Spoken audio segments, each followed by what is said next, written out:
আসসালামু আলাইকুম। আশা করি সকলে ভালো আছেন, সুস্থ আছেন। আজকের এই ভিডিওতে আমরা একটি পাওয়ার সাপ্লাই তৈরি করে দেখাবো। পাওয়ার সাপ্লাই তৈরি করার জন্য আমরা এখানে একটি 10 এম্পিয়ার ট্রান্সফরমার ব্যবহার করেছি। 12 ভোল্টের একটি ট্রান্সফরমার, 12 তো আমরা এই ট্রান্সফরমার দিয়ে একটি পাওয়ার সাপ্লাই তৈরি করব। ট্রান্সফরমার এসি যে সাইট আছে সেই সাইটে আমরা এসি কানেকশন করেছি এবং কানেকশন করার আগে একটি সুইচ সংযোগ করে দিয়েছি। তারপর আউটপুটের জন্য আমরা ট্রান্সফরমার যে 3টি তার আছে সেই 3টি তারকে 12 মাঝখানেরটা বাদ দিয়ে দুই পাশের 12 সেই দুইটাকে আমরা রেকটিফায়ারের মাঝখানে রেকটিফায়ারের যে 4টি পিন থাকে মাঝখানের দুইটি ওয়্যারের সাথে সোল্ডারিং করেছি। সোল্ডারিং করার পর আউটপুট হিসাবে আমাদের রেকটিফায়ারের ডান পাশ এবং বাম পাশ থেকে আউটপুট যে দুইটি তার আসছে সেই দুইটি তারকে আমরা ক্যাপাসিটরের সাথে কানেক্টেড করব। ক্যাপাসিটরের মাঝখানের পজিটিভ এবং নেগেটিভ দুইটাকে একসাথে শর্ট করে দিয়েছি। সেটা হলো আমাদের মাঝখানে যে তারটি আছে সেটা হলো পজিটিভ এবং নেগেটিভ, সেটাকে আমরা গ্রাউন্ড, যে ট্রান্সফরমার যে মাঝখানের যে ওয়্যারটি আছে সেটাকে আমরা গ্রাউন্ড, ক্যাপাসিটরের পজিটিভ এবং নেগেটিভ যে প্রান্তটা আছে মাঝখানে সেখানে গ্রাউন্ড হিসাবে ওই মাঝখানের প্রান্তটাকে সোল্ডারিং করব। তো আমরা এই তারটিকে ক্যাপাসিটরের পজিটিভ এবং নেগেটিভ যে সাইড আছে মাঝখানে সেইখানে আমরা সোল্ডারিং করে দিব।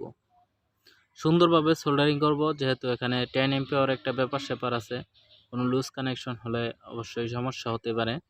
তো আমরা সুন্দরভাবে সোল্ডারিং করব। তারপর আমাদের যে ক্যাপাসিটর রেকটিফায়ার থেকে যে পজিটিভ আউটপুট, সেই আউটপুটটি ক্যাপাসিটরের যে পজিটিভ আছে সেই পজিটিভ দেখে আমরা পজিটিভের সাথে সোল্ডারিং করব। ক্যাপাসিটরের যে সাদা একটি দাগ দেওয়া আছে সাদা, সেই সাইডটা হলো আমাদের নেগেটিভ, অপর পাশটি হলো পজিটিভ। খুব সহজে আমরা বুঝতে পারবো। আর রেকটিফায়ারেও পজিটিভ লেখা আছে, সেই পজিটিভ থেকে আমরা ক্যাপাসিটরে পজিটিভের সাথে পজিটিভ সোল্ডারিং করব। তো আমাদের পজিটিভ তারটিকে আমরা এখানে সোল্ডারিং করে দিয়েছি ক্যাপাসিটরের সাথে।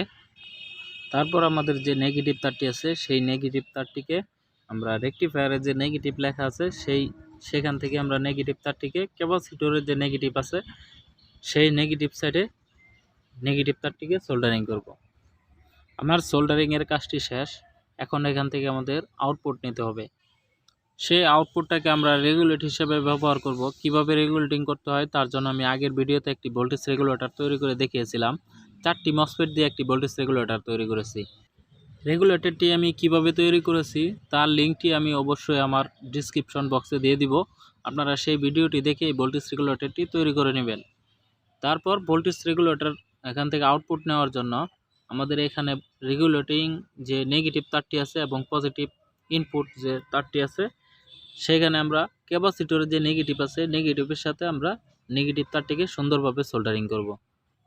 তারপর আমাদের যে পজিটিভ তারটি আছে রেগুলেটিংয়ের, আমাদের যে পজিটিভ তারটি আছে সেই পজিটিভ তারটিকে আমরা এখানে পজিটিভের সাথে ক্যাপাসিটরের যে পজিটিভ তারটি আছে সেই পজিটিভের সাথে আমরা পজিটিভ সোল্ডারিং করব। ক্যাপাসিটরের পজিটিভের সাথে আমরা পজিটিভ তারটিকে সোল্ডারিং করে দিয়েছি। সোল্ডারিং করার পর আমাদের এখান থেকে আউটপুট নিতে হবে। তার জন্য আমাদের আউটপুটের যে দুইটি তার আছে সেই দুইটি তারকে আমরা এখান থেকে বাহির দিকে আনলাম। তারপর আউটপুটের যে পজিটিভ তারটি আছে সেই পজিটিভের সাথে আমাদের পজিটিভ কানেকশন করতে হবে। তো আমরা পজিটিভের সাথে পজিটিভ কানেকশন করব। সুন্দরভাবে এখানে পেঁচিয়ে নিলাম। তারপর আমরা এখানে সুন্দরভাবে সোল্ডারিং করব। তো আমরা প্রথমে পজিটিভ তারটিকে সুন্দরভাবে সোল্ডারিং করে দিব। পজিটিভ তারটিকে আমাদের লাগানো শেষ হলে আমাদের যে নেগেটিভ তারটি আছে আউটপুটের নেগেটিভ তারের সাথে আমরা নেগেটিভ তারটিকে সুন্দরভাবে সোল্ডারিং করব। তো আমাদের ভোল্টেজ রেগুলেটরের নেগেটিভ আউটপুট যে নেগেটিভ তারটি আছে সেটাকেও আমরা এখানে সুন্দরভাবে পেঁচিয়ে নিলাম। আমরা এখানে তারপর সোল্ডারিং করব। সোল্ডারিং করা শেষ হয়ে গেলে আমাদের সুন্দরভাবে সোল্ডারিং করব এখানে, যেহেতু আউটপুট ট্রান্সফরমারটা যেহেতু খুব হেভি তাই আমরা এখানে সুন্দরভাবে সোল্ডারিং করে নিব।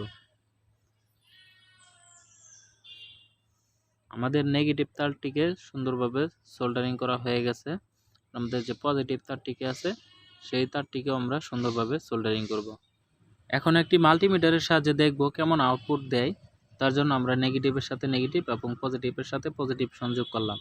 এখন যদি আমরা ভেরিয়েবল রেজিস্টরটিকে ঘুরাই তাহলে কিন্তু আমাদের ভোল্টেজ আপ এবং ডাউন করা সম্ভব হচ্ছে। আমরা 2 ভোল্ট থেকে এখানে দেখাচ্ছে 22, 18, 16, 14, 13, 7, 2.0 বা 3 ভোল্ট সামথিং আমরা ইচ্ছা মতো এখান থেকে আউটপুট নিতে পারতেছি। আমাদের যতটুকু প্রয়োজন ততটুকু এখান থেকে আউটপুট নেওয়া সম্ভব হচ্ছে।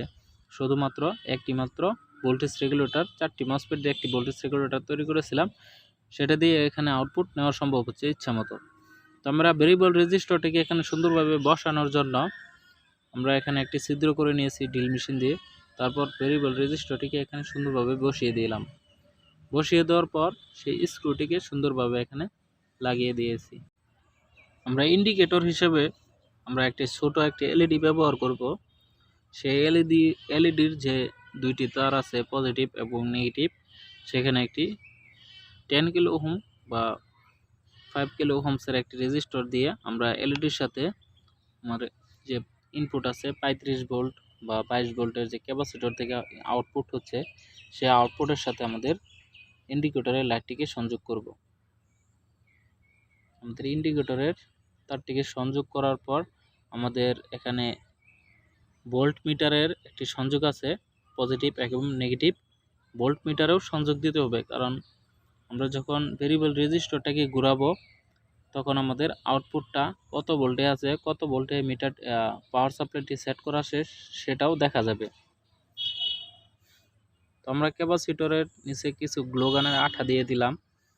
বডির সাথে গ্লোগানের আঠা সুন্দরভাবে বসে যাবে।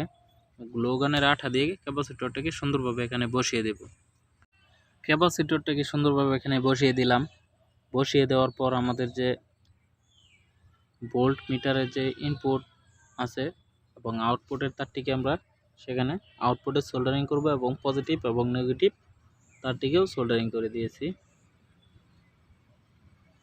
যাতে আমরা এখান থেকে ইনপুট ভোল্ট এবং আউটপুট কত ভোল্ট আউটপুট দিচ্ছে সেটা আমরা দেখতে পারি। তার জন্য আমরা এখানে একটি ভোল্ট মিটার ব্যবহার করেছি। আমরা চাইলে ভোল্ট মিটার দিয়েও আউটপুটটাকে দেখতে পারবো অথবা মাল্টিমিটার দিয়েও চেক করেও দেখতে পারবো। তো আমরা এখানে আবার মাল্টিমিটার দিয়ে চেক করব আউটপুট ভোল্টেজটা কিভাবে আউটপুট হচ্ছে কিনা। তার জন্য আমরা মাল্টিমিটারের সাথে আবার সংযোগ করে দেখব। আমরা এখানে দেখতে পাচ্ছি আমাদের পটেনশিওমিটার বা ভেরিয়েবল রেজিস্টরটাকে ঘোরানোর সাথে সাথে আমাদের ভোল্টেজটাকে আপ এবং ডাউন করা যাচ্ছে। তার মানে আমাদের পাওয়ার সাপ্লাইটি সঠিকভাবে কাজ করতেছে। আমাদের পাওয়ার সাপ্লাইটি সাকসেসফুল। আমাদের যে পাওয়ার সাপ্লাইটি তৈরি করেছি সেই পাওয়ার সাপ্লাই দিয়ে আমরা ইচ্ছামতো আউটপুট নিতে পারবো। তো এখানে আমরা আমাদের যে ইনপুট ভোল্টেজ আছে সেখান থেকে আমরা 2টি তার ব্যবহার করে পজিটিভ এবং নেগেটিভ আউটপুট নিয়েছি। সেই আউটপুটটাকে আমরা ভোল্ট মিটারের সাথে সংযোগ করেছি। ভোল্ট মিটারের সাথে সংযোগ করে আমাদের ভোল্ট মিটারের যে আউটপুট আছে সেই আউটপুটের তারটিকে আমাদের আউটপুটের সাথে সংযোগ করেছি, যাতে আমরা এখান থেকে খুব সহজে দেখতে পারবো ভোল্ট মিটারের সাহায্যে কত ভোল্ট আউটপুট হচ্ছে। তার জন্য আমরা এখানে ভোল্ট মিটারের সংযোগ দিয়ে দিয়েছি। সাদা কালার যে তারটি দেখা যাচ্ছে এটা হলো ভোল্ট মিটারের আউটপুট। এই তারটিকে আমরা আউটপুটে কানেকশন করব। আউটপুটে কানেকশন করার মাধ্যমে আমরা খুব সহজে দেখতে পারবো আমাদের আউটপুট কত ভোল্ট হচ্ছে এবং কত ভোল্ট আউটপুট দিচ্ছে বা কত ভোল্ট আউটপুট হচ্ছে সেটা আমরা খুব সহজে বুঝতে পারবো বা দেখতে পারবো। তাই আমরা সাদা কালার তারটিকে আউটপুটে কানেকশন করব।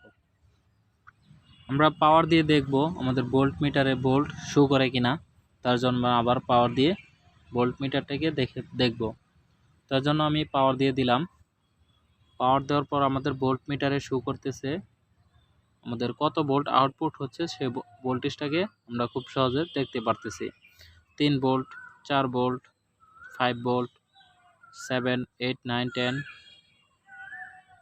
আমরা খুব সহজে এখানে ভোল্টটাকে আউটপুট যে কত ভোল্ট আউটপুট হচ্ছে সেটা আমরা খুব সহজেই দেখতে পারতেছি। তো আমরা আমাদের ইচ্ছে মতো ভোল্টেজটাকে এখান থেকে আউটপুট নিতে পারবো। আমরা এখন একটি মোটর কানেকশন করে দেখব আউটপুট কেমন হয় বা মোটরটি কি এই রেগুলেটরটি দিয়ে চালানো সম্ভব হয় কিনা। তো আমাদের মোটরটি সুন্দরভাবে চলছে, তার মানে আমাদের রেগুলেটরটি সুন্দরভাবে কাজ করতেছে।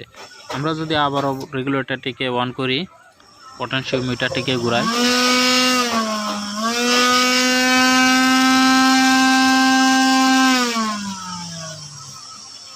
খুব সহজে মোটরটিকে কন্ট্রোল করা যাচ্ছে।